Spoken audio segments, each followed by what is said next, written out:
जिस शास्त्र के जिस कथा का परिवेशन व्यासपीठ से किया जाता है, पहले उसके महत्व को बताया जाता है।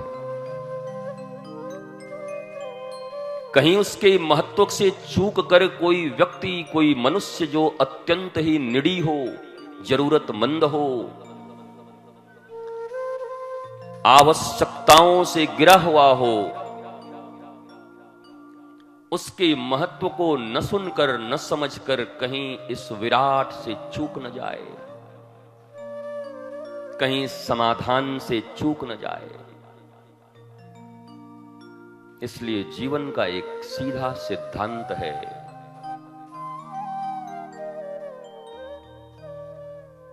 जिसको जितना जीवन में वेट दोगे उतना बड़ा ही भेंट तुम्हें वो देगा। जिनके लिए ये कथा प्राणों से भी बढ़कर है, जिनके लिए ये व्यासपीठ तीनों लोक की संपत्ति से भी ज्यादा महत्व रखती है, जिनके लिए माता पार्वती की तरह उनके बाल्यकाल में अपने सद्गुरु नारद के आज्ञा अनुसार जो वो तपस्या कर रही थीं, और सप्तऋषियों ने आकर के उन्हें तपस्या से भटकाना चाहा,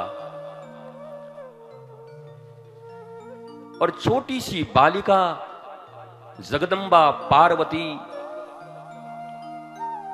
उन्होंने सप्तऋषियों को सीधा कह दिया कि संत के रूप में मैंने प्रणाम किया, अब अगर दोबारा यहां आए, मेरी साधना और मेरे गुरु वचनों को पूर्ण करने में तुमने मुझे रोकने का प्रयत्न किया, तो मैं तुम्हारा त्याग कर दूंगा, कर दूंगी, कर दूंगा। दूंगा दूंगी से थोड़े ऊपर उठना। भगवत कथा का जब पान करो तो लिंग भेद से ऊपर उठो। कौन स्त्री, कौन पुरुष, कौन लड़के, कौन लड़की, क्या जेंडर, क्या उपाधि, क्या जाति, क्या पाति, क्या गोरे, क्या काले, क्या धनवान, क्या यशमान, इन समस्त का परित्याग करके जब व्यासपीठ के सामने मनुष्य बैठता है, हनुमान जी की तरह निरहंकार होकर, हनुमान जी की जीवनी को अगर देखो तो सुंदर कांड ही उनका श्रेष्ठ परिचय है। सुंदर कांड में भी इतना 33 दोहे, केवल 33 दोहों तक उन्होंने बोला है, उसके बाद साइलेंट हो गए, उसके बाद सुनते रहे।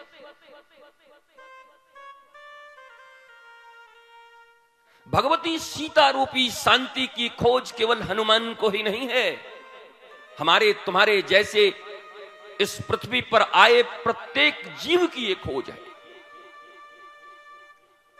ये पास्ट में कोई कथा हुई थी, कोई इतिहास घटा था, रावण मारा गया, सीता खोज ली गई, इसका कोई वर्णन और इससे कोई मतलब नहीं है। अभी भी तुम्हारी शांति रूपी, भक्ति रूपी सीता खोई हुई है।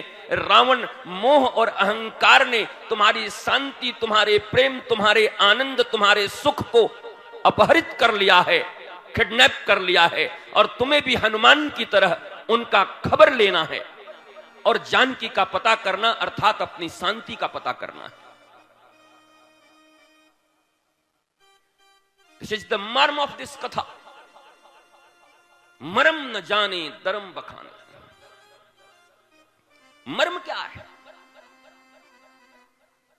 वो रामलीला तो हो गई, अब बार बार उस रामलीला के कथा से क्या प्रयोजन?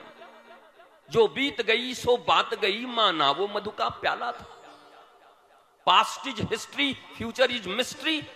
प्रेजेंट में जीना है तो फिर हजारों लाखों साल पहले हुए इस घटना का बार बार जिक्र करने से क्या लाभ? क्यों वर्तमान युग में जब मनुष्य के पास क्षण भर का भी समय नहीं है, अपने विकास से वंचित है, अपनी शांति से वंचित है, अपने प्रेम से वंचित है, विश्व विस्फोट के एक कगार पर आकर खड़ा है। सारे विश्व में इन्वेंशन हुए, सब कुछ हुआ, लेकिन मनुष्यता इतनी पतनशीलता की ओर जा रही है। हर व्यक्ति के जीवन में दुख और दर्द, यही दो केवल उपहार हैं उसके जीवन में। जिससे पूछो उसके जीवन में दुख है, जिससे पूछो उसके जीवन में दर्द है। ये उपहार है इस कली काल का। तो जीवन के प्रत्येक क्षण का प्रयोग अपने दुखों से मुक्ति के लिए करना चाहिए। Nothing else. Don't waste your time.